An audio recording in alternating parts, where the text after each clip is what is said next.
Howdy everyone.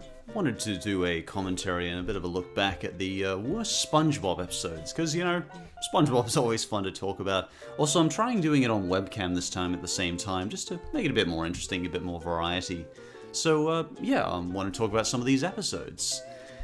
Spongebob lists are always fun, because as I often say, you know, Spongebob's just a pleasant character to do, and yeah, at this point, I was really upset because, Nickelodeon was giving a really hard time to both the Harvey Beaks creators. That was just when the Harvey Beaks creators essentially had their show cancelled after having to publicly apologize or apologize directly. I don't know, some horrible politics was happening, and Nickelodeon has screwed around with them, and of course they screwed around with one of my favorite cartoons of all time, Legend of Korra, and that, yeah.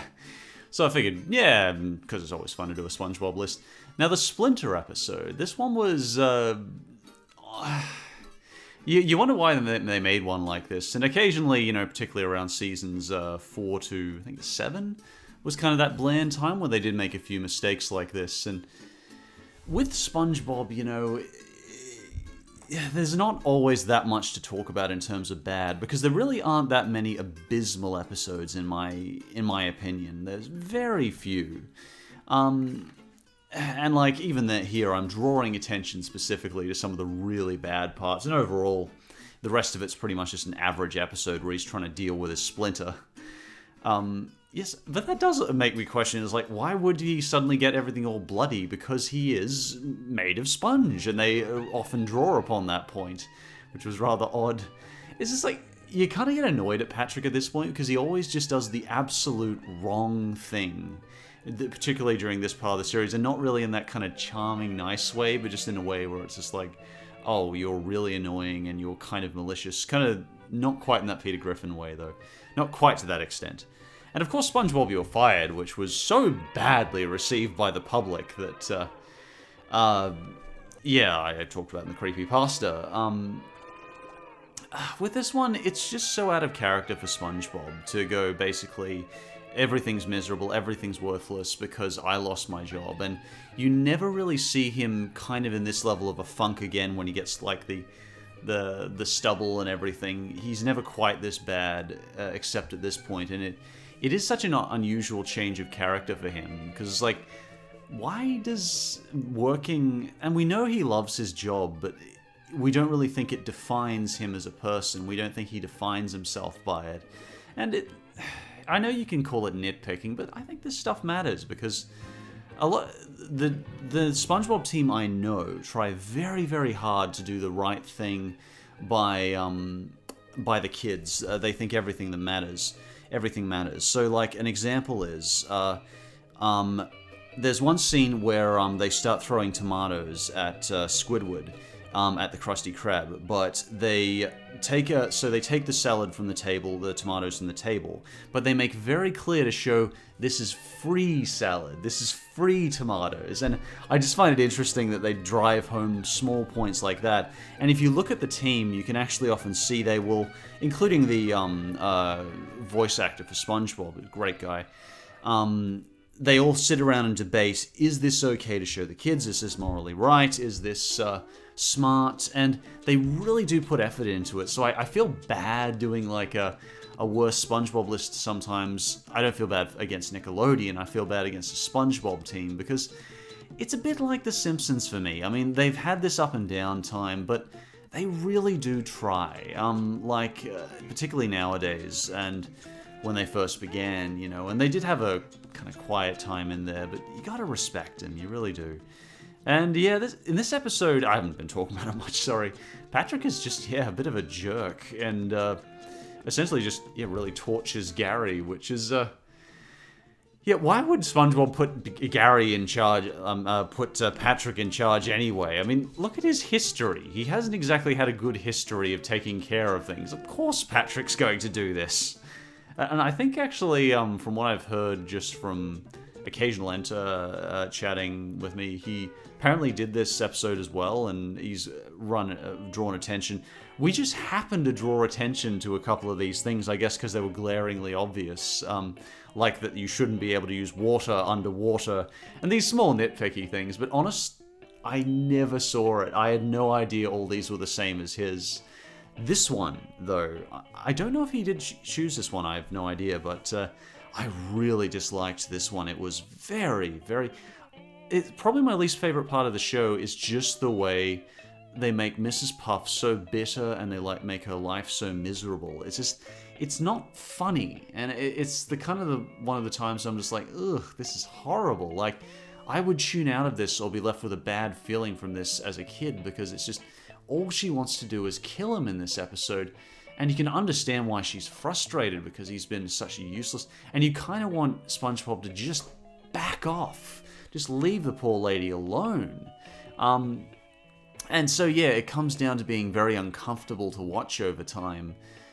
Because essentially we're watching her go insane. And then try to kill him.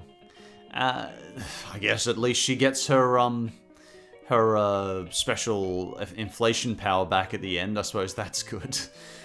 Yeah, but probably...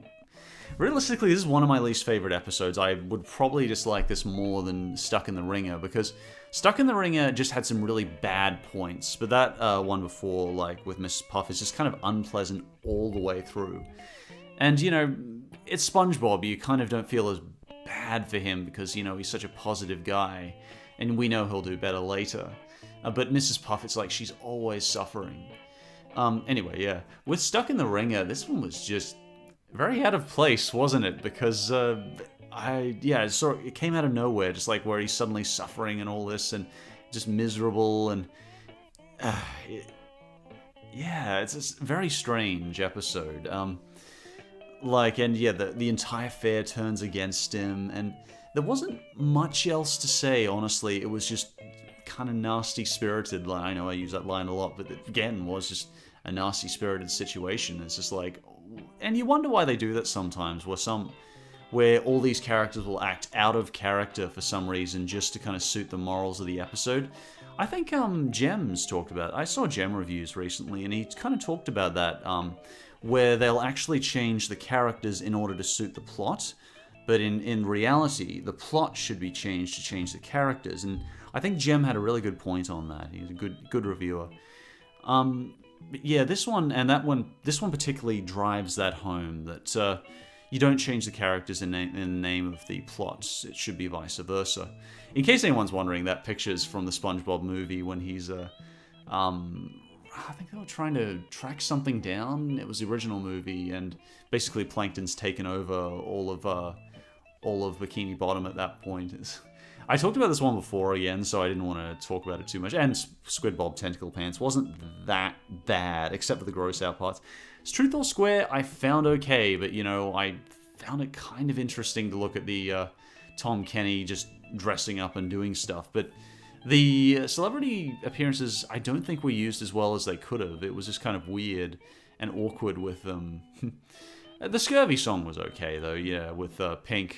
I'm not a massive Pink fan, really, but I did like that Scurvy song. And One Course Meal, yeah, which I've talked about before, but I thought maybe I can bring a new angle to it, because it really is pretty unusual for a SpongeBob episode to be this nasty-spirited. And to be fair, SpongeBob isn't that bad to him. At the end, he never directly says... Plankton outside is trying to kill himself. He just says he's all upset and miserable, and that's what he laughs at. And I again think this was one they were just sort of tossing around with the censors. They were sitting in the boardroom saying, okay, can we do this? Yeah, well, what if we say he's miserable? But he does say, I'm waiting for something to run me over, so it's certainly implied and weird. Yeah, it's just very uncomfortable. This one's kind of short, though. You kind of skip over this one because it's kind of short, and the nightmares are there and stuff, but I didn't mind the ending that much. I don't like the fact that he essentially gets buried under at the end. I would have liked him to kind of get... He kind of gets his revenge on Krabs at the end, though. That's the thing. By dressing up as something else, but then Krabs just kind of turns it around on him, and it's just like... Yeah, Plankton really doesn't deserve that. Plankton is always represented in kind of a nice manner, and very charmingly trying to steal the Krabby Patty formula, he's made to be a very likable character, and that's a respect to the writers of the show that they can do that. And yeah, just overall I wanted to talk about them a bit, and there's what to say, like, because it so rarely comes around that SpongeBob is a outright terrible episode. Yeah, and even these, there are certainly worse cartoons out there than these episodes. Like, the worst of these episodes aren't among the worst cartoons, so it's worth pointing that out. But it's fun to talk about SpongeBob, so why not, eh? And I'd still watch them over Henry Danger any day. Oh, I do not like that show. Whatever happened to Snyder? Anyway, that's a talk for another day, I suppose. Gee, I did a long conclusion in this one. I guess I had a few things to say about SpongeBob. Yeah, well, thanks very much for watching, guys. It was nice to just chat about SpongeBob for a bit. I'll be out with a new video and a top list soon. See ya.